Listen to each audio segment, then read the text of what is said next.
Film की कहानी 1947 में न्यू मेक्सिको से शुरू होती है। एक रेडियो ऑपरेटर को एक अजीब सिग्नल मिलता है। यह सिग्नल उसके दोस्त को भी दूसरे राज्य में मिल रहा था। दोनों ने इस सिग्नल की जगह का पता लगाया। ऑपरेटर, जिसका नाम जेम्स है, उस जगह पहुंचता है और वहां एक गड्ढा देखता है।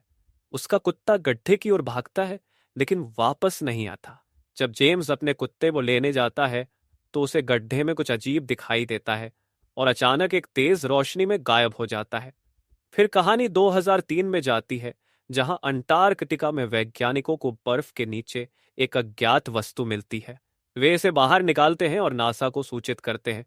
अब हम जूलियन से मिलते हैं, जो कैलिफोर्निया विश्वविद्यालय में प्रोफेसर है। जूलियन क्रिप्टोग्राफी के विशेषज्ञ है और उन्होंने कुछ साल पहले सेटी प्रोजेक्ट पर काम किया था, जिसका मतलब है कि वे अंतरिक्ष में एलियंस की खोज कर रहे थे। लेकिन लोगों ने उनकी बातों का मजाक उड़ाया क्योंकि उन्हें यकीन नहीं था कि एलियंस होते हैं। इस वजह से जूलियन ने वह प्रोजेक्ट छोड़ दिया और अब वह सिर्फ प्रोफेसर की तरह पढ़ाई कर रहे हैं। आज वह अपने छात्रों को संचार के बारे में पढ़ा रहे हैं। कहानी में यह बताया गया है कि भाषा कितनी महत्वपूर्ण होती है। जानवर भी अपने तरीके से एक दूसरे से बात करते हैं। क्लास में एक लड़की जूलियन से बात कर रही थी, जिससे पता चलता है कि शायद जूलियन को लड़कियों में दिलचस्पी है। इस वजह से उसका एक रिश्ता टूट गया। क्लास के बाद यूनिवर्सिटी के चांसलर डॉक्टर बेकम जूलियन को अपने ऑफिस में बुलाते हैं। जूलियन को लगता है कि चांसलर को उसके रिश्ते के बारे में पता चल गया है, लेकिन चांसलर उसे एक नया काम देना चाहते हैं। उन्हें एक अज्ञात सिग्नल मिला है और चूंकि जूलियन क्रिप्टोग्राफी में बहुत अच्छा है, वे चाहते हैं कि वह इस सिग्नल की जांच करे। जूलियन खुशी खुशी इस काम को स्वीकार कर लेता है। असल में यह सिग्नल उसी वस्तु से आ रहा था जो अंटार्कटिका में मिली थी। जब जूलियन ने सिग्नल का विश्लेषण किया तो उसे पता चला कि यह किसी सैटेलाइट या पृथ्वी के डिवाइस से नहीं आ रहा। यह एक बहुत ही शक्तिशाली सिग्नल था जो अमेरिका के कई राज्यों में सुना गया था। सरकार इस सिग्नल को गंभीरता से ले रही थी। चांसलर ने जूलियन को अंटार्कटिका भेजने का फैसला किया ताकि वह वहां जाकर सिग्नल का सही पता लगा सके। जूलियन ने हमेशा इस लम्हे का इंतजार किया था और वह तुरंत इस मिशन के लिए तैयार हो गया। यह सर्दी का मौसम था, इसलिए अंटार्कटिका में बर्फ के तूफान आते थे। जूलियन का प्लान अंटार्कटिका में पहुंचने पर मुश्किल से सद होता है। जब वह स्टेशन पर पहुंचता है तो उसकी मुलाकात नाइला ओल्सन नाम की एक स्टाफ मेंबर से होती है। यह स्टेशन जमीन के नीचे है और यहां अक्सर बर्फ के टुकड़े हिलते हैं, जिससे जूलियन थोड़ा घबराया हुआ महसूस करता है। लेकिन नाइला उसे बताती है कि इससे कोई खतरा नहीं है। यह स्टेशन असल में जेनेटिकली मॉडिफाइड प्लांट्स पर रिसर्च करने के लिए बनाया गया था, लेकिन वहां एक अजीब ऑब्जेक्ट भी लाया गया है। जूलियन की मुलाकात हेड डॉक्टर एलेक्सी से होती है, जो उसे उस ऑब्जेक्ट दिखाने ले जाते हैं। एलेक्सी बताता है कि बर्फ जल्दी पिघल रही है, इसलिए उन्होंने कमरे का तापमान कम रखा है। जूलियन उस ऑब्जेक्ट को देखकर चौंक जाता है और उसे अपने जीवन के कुछ पल याद आते हैं। तभी उसे अपने हाथ में एक बिजली का झटका महसूस होता है, जिसका मतलब होता है कि बर्फ के अंदर कुछ ऊर्जा है। तभी कैट नाम की एक बायोलॉजिस्ट आती है, जो पहले जूलियन के साथ थी, लेकिन अब वे अलग हो चुके हैं। उनकी बातचीत से पता चलता है कि जूलियन इस ब्रेकअप से खुश नहीं है, जबकि कैट ने खुद को संभाल लिया है और वह अब कोई पर्सनल रिलेशनशिप नहीं रखना चाहती। कैट जूलियन को उसका कमरा दिखाती है और यह भी कहती है कि यहाँ अन्य महिलाएं भी काम करती हैं, इसलिए उसे उनसे दूर रहना चाहिए। जूलियन अभी भी उस ऊर्जा को अपने हाथ में महसूस कर रहा था। जब जूलियन सो गया तो उसे अजीब सपने आने लगे। वह नींद से जागा और उस जगह गया जहां एलियन का ऑब्जेक्ट था। उसे लगा कि बर्फ पिघल चुकी है और उसके पीछे कोई है। तभी वह फिर से जाग गया, क्योंकि यह एक सपने के अंदर का सपना था। नायला जूलियन को जगाने आई थी ताकि वह नाश्ता कर सके। कैफेटेरिया में जाने से पहले नायला जूलियन को एक फॉर्म दिखाती है जहां जेनेटिकली मॉडिफाइड प्लांट्स उगाए जाते हैं। जूलियन पूछता है कि ऐसा क्यों किया जा रहा है, तो नायला बताती है कि नासा स्पेस कॉलोनाइजेशन के लिए रिसर्च कर रही है, ताकि भविष्य में इंसान दूसरे ग्रहों पर भी रह सके। यह प्रोजेक्ट डॉक्टर माइकल का था, जिन्हें नोबेल प्राइज मिला था और वे दुनिया के बेहतरीन बायोलॉजिस्ट में से थे। फार्म में लोग छोटे कपड़े पहनते थे, जो जूलियन को अजीब लगा। फिर उसने देखा कि कैट डॉक्टर माइकल से बात कर रही थी, जिससे उसे जलन हुई। जब कैट फार्म से बाहर आई तो जूलियन ने उससे पूछा कि क्या उनके बीच कुछ चल रहा है। कैट गुस्सा हो गई और बोली कि वह बस इस रिसर्च का हिस्सा बनना चाहती है।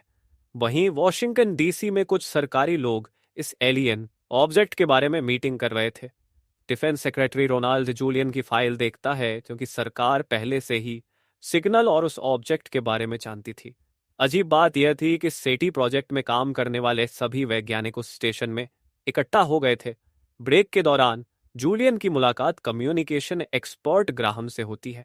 जूलियन अभी भी सिग्नल के कोड को समझने में लगा हुआ था। बाकी सबके लिए वह सिग्नल एलियंस की तरफ से भेजा गया संकेत नहीं लग रहा था, लेकिन सिर्फ जूलियन ही ऐसा सोचता था। जूलियन लंच में बाकी स्टाफ मेंबर्स से मिला, जहां माइकल जूलियन के एलियन प्रोजेक्ट का मजाक उड़ाता है। जूलियन जिस प्लेन से आया था उसके पायलट भी यहां फंसे हुए थे क्योंकि मौसम बहुत खराब था। लंच के बाद जूलियन, ग्राहम और कैट उस ऑब्जेक्ट के पास है। जूलियन सिग्नल को रिकॉर्ड नहीं कर पा रहा था और उसने ग्राहम से कहा कि हमें ऑब्जेक्ट के करीब एक एंटेना लगाना होगा ताकि सिग्नल और भी मजबूत हो सके। जूलियन को यकीन था कि सिग्नल में कोई राज छिपा है। वहीं वॉशिंगटन में डिफेंस सेक्रेटरी को 1947 के उस रहस्यमय सिग्नल और नए सिग्नल की जानकारी मिल गई। यह कोई अच्छा संकेत नहीं था। वह अपने आदमी से कहता है कि चांसलर बेकम को बुलाए क्योंकि उन्हें जूलियन को एक संदेश भेजना था।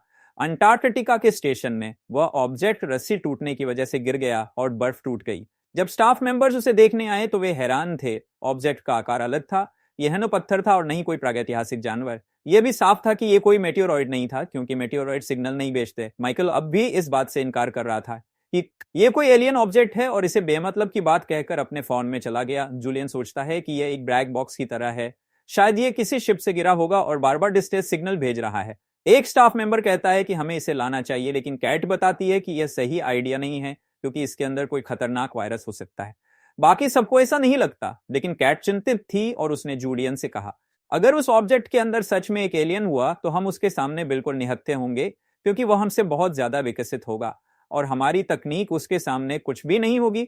यहाँ के ज्यादातर स्टाफ मेंबर्स इस बात पर सहमत थे कि उन्हें ऑब्जेक्ट को खोलना चाहिए।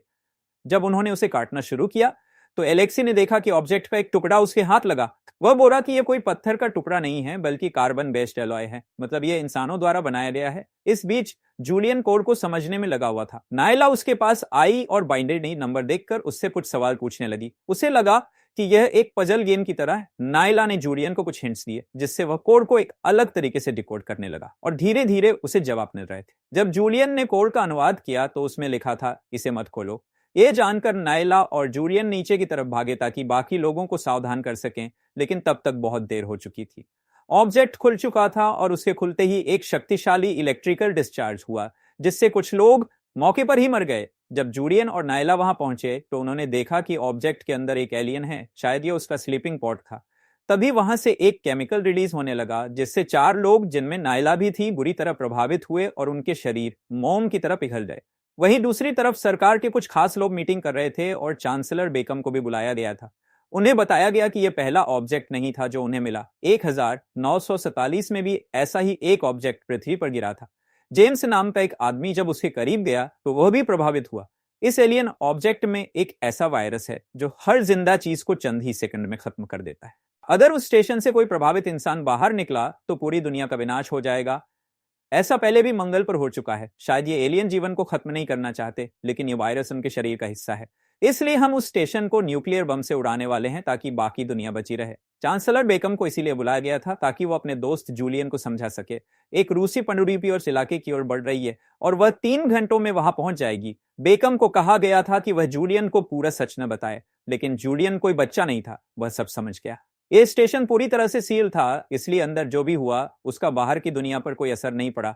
अगर इनमें से कोई भी इंसान बाहर निकला तो वायरस फैल जाएगा। एलियन ऑब्जेक्ट के धमाके से स्टेशन की आधी पावर चली गई थी और तूफान इतना तेज था कि वे बाहर नहीं निकल सकते थे। हालांकि अब उन्हें साफ साफ आदेश मिले थे। जूलियन, एलेक्सी और कैट बाहर जाना नहीं चाहते थे, लेकिन माइकल अपनी जान देने के लिए तैयार नहीं था। जैसे ही वह जाने की बात करता है, जूलियन का उसके साथ झगड़ा हो जाता है और वे एक पायलट से गन भी ले लेते हैं। माइकल का कहना था कि बाकी लोगों की तरह हम भी प्रभावित हैं, लेकिन एलेक्सी बताता है कि यह वायरस अपने होस्ट को जिंदा रखने के लिए उसे अचानक खत्म नहीं करता, इसलिए हमें ऐसा महसूस नहीं हो रहा। लेकिन हम सभी उस ऑब्जेक्ट के संपर्क में आए हैं।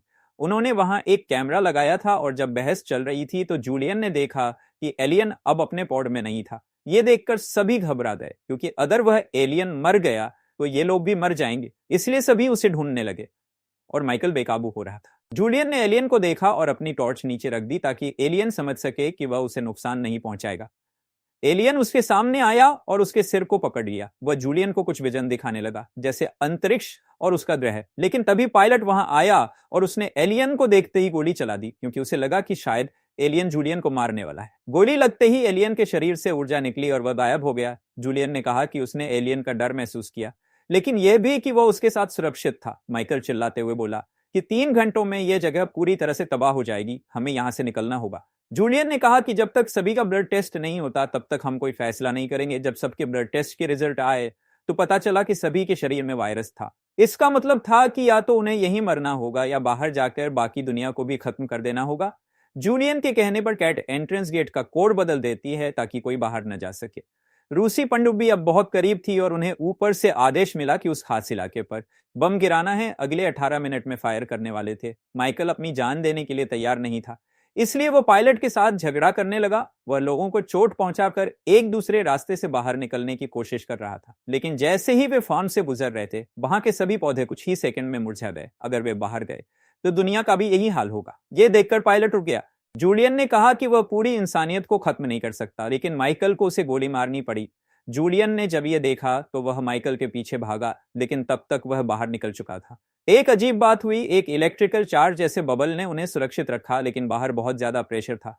माइकल दम घुटने से मर गया, जबकि जूलियन शांत रहकर धीरे धीरे सांस लेता रहा और इस तरह वो बच गया। तभी रूसी पनडुब्बी ने मिसाइल फायर कर दी। जूलियन अंदर गया और बाकी सबको उस एग्जिट पर ले आया। उसने सबको समझाया कि बाहर कैसे सुरक्षित रहेंगे। सभी उस रोशनी में खड़े थे। इससे पहले कि धमाके से सब मारे जाएं, एलियन की रोशनी सबको अपने साथ ले गई और स्टेशन पूरी तरह से नष्ट हो गया। न्यूज में बताया गया कि न्यूक्लियर पावर प्लांट में गड़बड़ी की वजह से धमाका हुआ और सभी वैज्ञानिक उसमें मारे गए। फिल्म के आखिरी सीन में दिखाया गया कि वह एलियन की रोशनी या ऊर्जा सौर प्रणाली से निकल जाती है, और यकीन इसमें जूलियन और उसके साथी भी थे। शायद एलियन उन्हें अपने ग्रह पर ले जा रहा था। इस तरह दोस्तों, इस कहानी का अंत होता है।